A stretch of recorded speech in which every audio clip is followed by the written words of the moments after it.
तो अभी इकोनॉमिक्स देख रहे हैं कि बेसिक से हाई लेवल पे ले जाना है अपने को इकोनॉमिक्स में।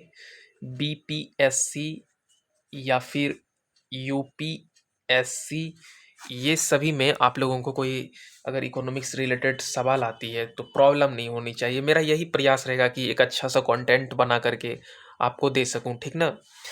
तो हम बहुत बेसिक से स्टार्ट करते हैं। एक वर्ड है इकोनॉमिक्स में, यहाँ से काफ़ी सवाल आता है। इस वर्ड मुद्रास्फीति, जिसको इंग्लिश में कहते हैं इन्फ्लेशन। इन्फ्लेशन, इसका मतलब हम समझेंगे कि मुद्रास्फीति अर्थात इन्फ्लेशन होता क्या है। तो देखो फ्रेंड, महंगाई को कहते हैं इन्फ्लेशन। मतलब आपके दिन प्रतिदिन क्या होता है, चीज़ों का भाव बढ़ते जाता है और पैसा की वैल्यू घटते जाती है। जैसे कि हमको 2001 का समय याद है। उस वक्त जो दूध होता था वो लगभग मोटा मोटी तौर पे 5 रुपए किलो, 4 रुपए किलो तक मिल जाता था। अभी 2023 है तो वही दूध लगभग 5 नहीं, मतलब 10 से मल्टीप्लाई कर लो, 50 रुपए किलो तक आता है। तो भाई पहले 5 रुपया में 1 केजी दूध मिल जाता था, अब 50 रुपया में 1 केजी मिलता है। तो यहाँ पे क्या होता है, मोटा मोटी पैसा का वैल्यू घट गया है। क्या हुआ है, पैसा का वैल्यू घट गया है। पहले प्याज जो है वो, हालांकि प्याज वगैरह जो सब्जी वगैरह है ये सब में फ्लक्चुएशन तो आते रहती है। मतलब कभी प्याज 30 रुपए भी मिलता है मार्केट में, कभी प्याज 80 रुपए भी मिलता है मार्केट में, कभी 180 रुपए भी मिलता है मार्केट में। डिपेंड क्या करता है कि भाई ये जो प्याज है, प्याज का उपज ज़्यादा होगा तो दाम क्या होगा, गिर जाएगा। प्याज का उपज कम होगा तो दाम क्या होगा, बढ़ जाएगा। तो बस इसका उपज पे ही डिपेंड करता है। जितना भी कच्चा सब्जी है, फल है, फ्रूट्स है, ये सभी का दाम किस चीज़ पे डिपेंड करता है, उसके उपज पे। वो कितना दूर से आपके पास आया है उसके आधार पे, उसमें कितना ट्रांसपोर्टेशन कॉस्ट ऐड हुआ है, हर कुछ मिला करके उसका प्राइस क्या होता है, बढ़ते चला जाता है, ठीक ना। लेकिन दिन प्रतिदिन क्या होता है, पैसे का वैल्यू घटते जाता है। आज हम लोग इस चैप्टर के अंदर बहुत सारा चीज़ देखेंगे जिसमें कि हम ये भी जानेंगे कि जो होलसेल होता है, होलसेल, वहाँ पे लगभग कितना सारा वस्तु को रखा गया है। तो आज की डेट में होलसेल में लगभग 697 प्रोडक्ट को रखा गया है, जो कि आपके एग्जामिनेशन पॉइंट ऑफ व्यू से काफ़ी रेलेवेंट है, ठीक ना। दिन प्रतिदिन क्या होते जा रहा है, चीज़ों का प्राइस बढ़ते जा रहा है और पैसा का वैल्यू क्या होते जा रहा है, घटते जा रहा है। तो अब हम इस बात पे ध्यान देंगे कि जो आपका मुद्रास्फीति है, जो आपका महंगाई है, या फिर उसको इंग्लिश में इन्फ्लेशन रेट कह लो, उसकी गणना कौन करती है। तो एनएसओ नामक एक संस्था है जो उसकी गणना करती है, अर्थात उसकी कैलकुलेशन करती है। अब आपके मन में लगता होगा कि सर ये एनएसओ क्या बोल रहे हैं। तो एनएसओ का मतलब होता है नेशनल स्टैटिस्टिकल ऑफिस। क्या होता है, राष्ट्रीय सांख्यिकी कार्यालय। समझ रहे हैं ना। Will you have any kinds of doubt, feel free, will you ask me. हमारे पास आपका हर सवाल का जवाब हो सकता है। यदि आप कमेंट बॉक्स में भी हमसे पूछना चाहें तो आप हमसे पूछ सकते हैं। हम चीज़ों को काफ़ी बारीकी करके बताने का प्रयास करेंगे। बस आप उस चीज़ को थोड़ा अपने मन से भूल के दिखा दो, समझ रहे हो ना। अब आप बोलोगे भाई ये एनएसओ के बारे में क्यों बता रहा है। तो हर मंथ के आधार पे ये आपका कैलकुलेशन करता है कि चीज़ों का कितना दाम बढ़ रहा है, कितना घट रहा है। समझ रहे हैं ना, महंगाई कितना बढ़ रही है, कितना महंगाई इस महीना घटी है, कितना महंगाई इस मंथ बढ़ी है। जनवरी में क्या कुछ रेट रहा है, फरवरी में क्या कुछ रेट रहा है, दिसंबर में चीज़ों का क्या कुछ रेट रहा है। ये सभी चीज़ों की गणना कौन करती है, नेशनल स्टैटिस्टिकल ऑफिस, राष्ट्रीय सांख्यिकी कार्यालय। आपको हम एक डिटेल में बताते हैं एक बात। जब वक्त 2019 का था तो उस वक्त तो क्या था कि सेंट्रल स्टैटिस्टिकल ऑफिस हुआ करता था, समझ रहे हैं ना। वो सेंट्रल स्टैटिस्टिकल, केंद्रीय सांख्यिकी कार्यालय, वही सब काम को क्या करता था, संभालता था। लेकिन अभी 2023 का समय है, तो अभी NSO ये काम को संभाल रहा है। एक्चुअली 2019 में क्या था, CSO सेंट्रल स्टैटिस्टिकल ऑफिस, ये क्या करता था, ये भी बिल्कुल जैसे NSO मंथली कैलकुलेशन कर रहा है, मुद्रास्फीति की गणना कर रहा है, ठीक उसी प्रकार ये भी मंथली करता था। लेकिन ये जो CSO सेंट्रल स्टैटिस्टिकल ऑफिस नामक संस्था है, ये किसमें मर्ज हो गया, NSO जब बना तो ये भी इसमें क्या हो गया, मर्ज हो गया। इसमें अगर आपको कोई डाउट आ रहा है तो बता दीजिए। अब आप बोलोगे कि भाई NSO तो एक नया संस्था है, और ये नया संस्था में कौन मर्ज हो गया, CSO, और CSO प्लस NSSO, ये दोनों मिल करके ये बना है सिर्फ NSO। तो अब आपको लगता होगा कि ये संस्था क्या था, तो ये संस्था का मतलब, ये जो संस्था था NSSO का मतलब नेशनल सैंपल सर्वे ऑफिस, इसका क्या हो जाएगा, सेंट्रल स्टैटिस्टिकल ऑफिस। ये दोनों मिलकर क्या बना, नेशनल स्टैटिस्टिकल ऑफिस। समझ रहे हैं फ्रेंड? अगर आपको किसी भी प्रकार का डाउट हो रहा हो तो फील फ्री, आप हमसे पूछ सकते हैं, ठीक ना। देखिए, जैसे कि CSO नामक जो संस्था था, वो वर्ष 1951 में इसकी क्या की गई है, स्थापना की गई है। कब की गई है, 1951 में। अब आप पूछेंगे कि इससे बहुत सारा सवाल आ सकता है, हो सकता है कि इससे पूछ दे। तो इसका जो मुख्यालय है, वो अभी मुख्यालय कहाँ है, नई दिल्ली में है। कहाँ है, नई दिल्ली में है इसकी मुख्यालय, ठीक ना।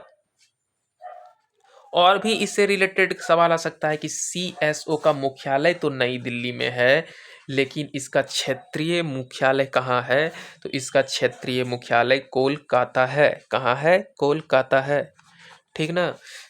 ये बहुत सारा काम है उसकी, ये गणना करता है, आई मीन कैलकुलेशन करने का काम करता है। तो हम ये जानेंगे कि ऐसा कौन कौन सा काम है जिसकी गणना CSO करता है। तो कुछ एग्जाम्पल ले लेते हैं, जैसे कि GDP हो गया आपका, दूसरा हो गया आपका इन्फ्लेशन हो गया, मुद्रास्फीति हो गया, तीसरा आपका आप बोल सकते हैं औद्योगिक क्षेत्र में, इंडस्ट्रियल फील्ड में भी ये काफ़ी हेल्प करता है गणना करने के लिए। चौथा आपका IPP हो गया, IIP बोल सकते हैं, IPP नहीं, या इसका भी ये गणना करता है। इसका मतलब क्या होता है, आपको ऊपर से चला गया, इसका मतलब होता है इंडेक्स ऑफ इंडस्ट्रियल प्रोसेस। क्या होता है, इंडेक्स ऑफ इंडस्ट्रियल, ये इसका भी गणना करता है, मतलब कैलकुलेशन करता है।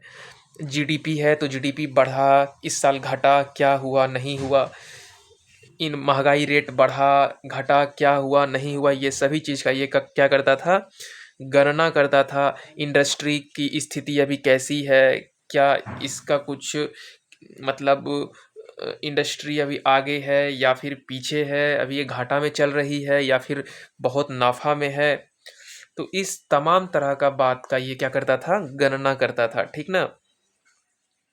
अब आपका जैसे एक टॉपिक और आता है CII, कोर इंडस्ट्रियल इंडेक्स, ठीक ना। इसका भी ये गणना करता था।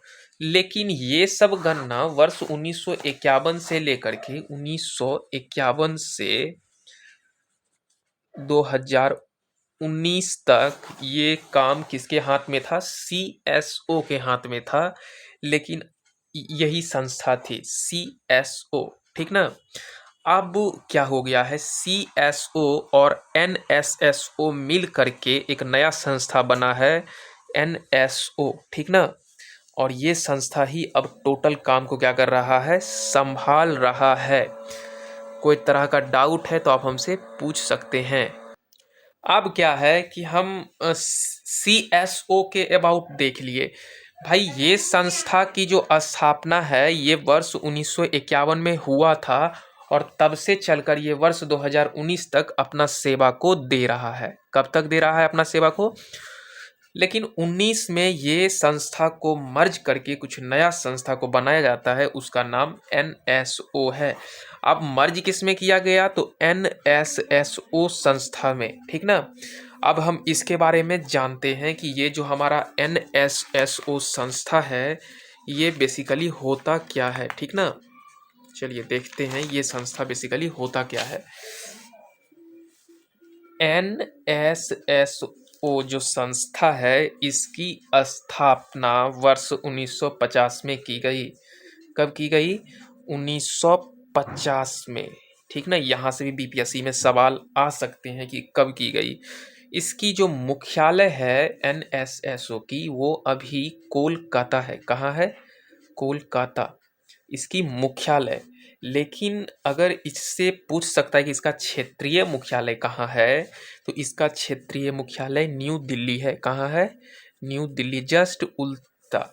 CSO की मुख्यालय दिल्ली थी, क्षेत्रीय मुख्यालय कोलकाता थी। और NSSO में क्या है कि इसकी मुख्यालय कोलकाता है और क्षेत्रीय मुख्यालय न्यू दिल्ली है। यहाँ से भी सवाल आ सकते हैं, ठीक ना। उसके बाद एक सवाल आपसे पूछ सकता है यहाँ पे, जो सवाल काफ़ी इम्पोर्टेंट। देखिए यहाँ पर क्या है कि अभी हम आपको कॉन्सेप्ट दे नहीं सकते, चीज़ों को थोड़ा बहुत एनालिसिस करके याद करना ही पड़ेगा। आप अगर प्रीलिम्स लिखते हो तो सवाल यहाँ से आएंगे। आप मेंस के लिए जाओगे तो मैं वहाँ पर भी हर संभव प्रयास करूँगा कि आपको हर तरह का एक कंसेप्ट दे सकूँ, जिसके द्वारा आपको कहीं ना कहीं अपने करियर में, अपने गोल को कंप्लीट करने में हेल्प मिल सके, ठीक ना। चलिए हम देखते हैं कि इसका भाई क्षेत्रीय मुख्यालय तो न्यू दिल्ली है, लेकिन एक चीज यहाँ पर देखा जाए कि भाई ये काम क्या करता था, काम क्या करता था।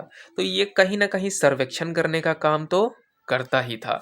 तो ये भाई अगर सर्वेक्षण करने का काम करता था तो किस क्षेत्र में? तो सबसे पहले ये सर्वेक्षण करता था गरीबी, मतलब भारत में गरीबी की रेट कितना दर से बढ़ रही है, कितना दर से घट रही है। बेरोजगारी पर भी देखता था, ठीक ना। तो बेरोजगारी पर भी ये देखता था। उसके बाद ये तीसरा नंबर में देखता था कि भाई जो कृषि, मतलब जो किसान वगैरह हैं, उनको मतलब सरकार के द्वारा क्या कितना हेल्प मिलना चाहिए, क्या कुछ सब्सिडी देना चाहिए, ताकि इन्फ्लेशन का रेट को कंट्रोल कर सके। ये जो कम मतलब संस्था है, ये गरीबी, बेरोजगारी, ये सब चीज़ को देखती थी। साथ ही ये यह देखने का प्लान करती थी कि जो भारत में किसान हैं, उनको क्या कुछ फैसिलिटी देना चाहिए जो ये सस्ता में काम कर लें, और जो गेहूं ये सरकार को 20 रुपए किलो बेचते हैं, अगर वो इनको काफ़ी सस्ता में उगावें तो इसको 10 रुपया किलो भी बेच सकते हैं। और जब 10 रुपया किलो उस किसान ही गेहूं बेचेगी तो जनता तक यही गेहूं 12-15 रुपए किलो तक मिल जाएगी। यदि किसान के द्वारा ही इस गेहूं 30 रुपए बेचा जाएगा तो जो आम आदमी है उनके तक आने में इसी गेहूं का दाम 35 से 40 रुपए तक भी हो जाएगा। तो सरकार की काफ़ी कोशिश रहती है कि भाई जो भी चीज़ें हैं उसकी दाम काफ़ी कम हो, ताकि आम आदमी को बेनिफिट मिल सके, ठीक ना। तो सरकार क्या करती है, ये NSSO कंपनी एक जो संस्था चलाई है, वो इसी सब चीज़ों का ख्याल रखती है। और जो किसान को तमाम तरह का फैसिलिटी सरकार के द्वारा दिया जाता है, वह फैसिलिटी में बढ़ावती की जाती है कि क्या कुछ फैसिलिटी दें, ताकि किसान अपना अनाज को कम से कम दाम में उगाए और ज़्यादा से ज़्यादा वो बेनिफिट तो ले, लेकिन जनता तक भी वो कम दाम में पहुंचाए। तो होता क्या है कि किसान को ये तो काफ़ी बेनिफिट देना चाहता ही है। जैसे कि किसान क्या कहता है, किसान जो है वो खाद छींटता है, तो वो खाद जो खेत में छींटता है उसका दाम लगभग 800 रुपया 900 रुपया बोरा तक आता है, एक बोरा का। तो किसान के पास उतना पैसा नहीं हो पाता है जो वो 900 रुपया को पे करके एक बोरा खाद को क्या करे, खरीद ले। समझ रहे हैं। तो यहाँ पे सरकार जो होती है वो किसी कंपनी को, खाद वाली कंपनी को बोलती है कि जो तुम्हारा 900 रुपया बोरा का खाद है, उसमें हम तुमको कितना देंगे, 600 रुपया। और किसान भाइयों से तुम कितना लेना, 300 रुपया में उसको तुम ये बोरा दे दो ताकि वो अपना खेत में जो फसलें हैं उसको सस्ता से सस्ता उगा सके। लेकिन ये कंपनी जो होते हैं खाद वाले, ये क्या करते हैं, सरकार से तो चलिए भाई 600 रुपया ले ही लेते हैं। इस खाद का दाम कितना है, 900।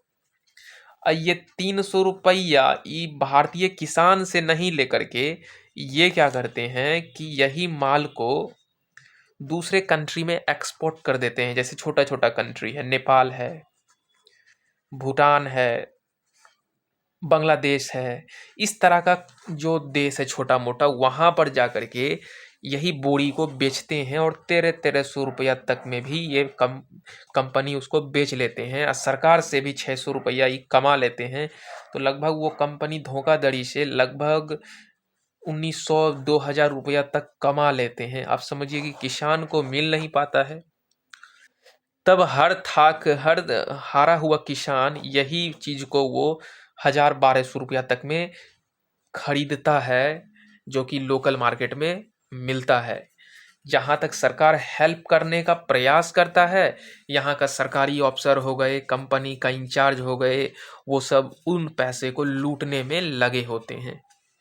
तो जब तक भाई सिस्टम सुधरेगा नहीं तो ये गरीबी, बेरोजगारी या फिर किसान की स्थिति ठीक होने वाली नहीं है। सबसे पहले लोगों के मन में ईमानदारी का भावना आएगा, तभी चीजें हाय होगी।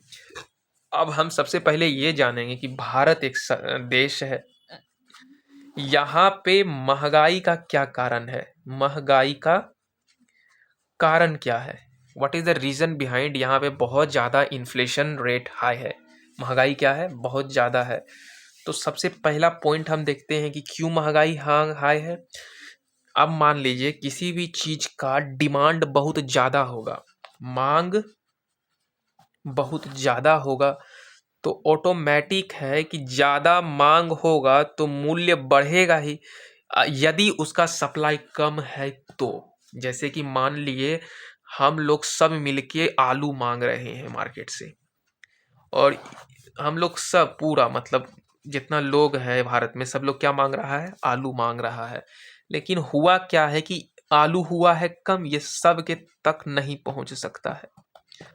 तो ये आलू का भाव क्या होगा, बढ़ जाएगा। मान लीजिए जो आलू 30 रुपया किलो मिलता था, अब ये 300 रुपया किलो मार्केट में बिकने लगेगा। तो ऑटोमेटिक क्या है, जो गरीब लोग हैं, रिक्शा चलाते हैं, टेम्पू चलाते हैं, छोटा मोटा दुकान खोले हैं, वो सब तो 300 रुपया आलू खाना क्या कर देंगे, बंद कर देंगे। मेरा बात समझ रहे हैं। तो होता क्या है कि अगर उपज आपका सच में कम है, क्या है, उपज कम है और मांग ज्यादा है, तो रेट हाई होना निश्चिंत है, ठीक ना। तो यहाँ पे इसका दाम तो बढ़ गया। हाँ, अब मान लीजिए आपके फैमिली में कोई डॉक्टर हैं, इंजीनियर हैं, उन लोगों के पास बहुत सारा पैसा है, तो वो लोग 300 हो जाए या 600 हो जाए, उनके लिए क्या है, सब कुछ क्या लगेगा, सस्ता ही लगेगा। तो अपने घर लाएंगे ही आलू, चाहे चीज़ें का दाम कितना भी ज़्यादा बढ़ जाए। लेकिन ये तो देखिए, जो रिक्शा वाला आलू घर ले जाता, जो ठेला वाला ले जाता, जो छोटा मोटा व्यापारी ले जाता, वो सब आलू खाना क्या कर दिया है, बंद कर दिया है। इसलिए मांग अगर बढ़ता है और यदि वो चीज़ का खेती नहीं हो पाया है प्रॉपर रूप से, तो उसकी दाम क्या होती है, काफ़ी बढ़ जाती है। समझ रहे हैं। अगर आपके लाइफ में यदि आपके पास पैसा है तो आपको सब कुछ क्या लगेगा, सस्ता लगेगा। क्या लगेगा, सस्ता। पैसा है तो सब कुछ आपको सस्ता लगेगा, नहीं तो सब कुछ क्या लगेगा आपको,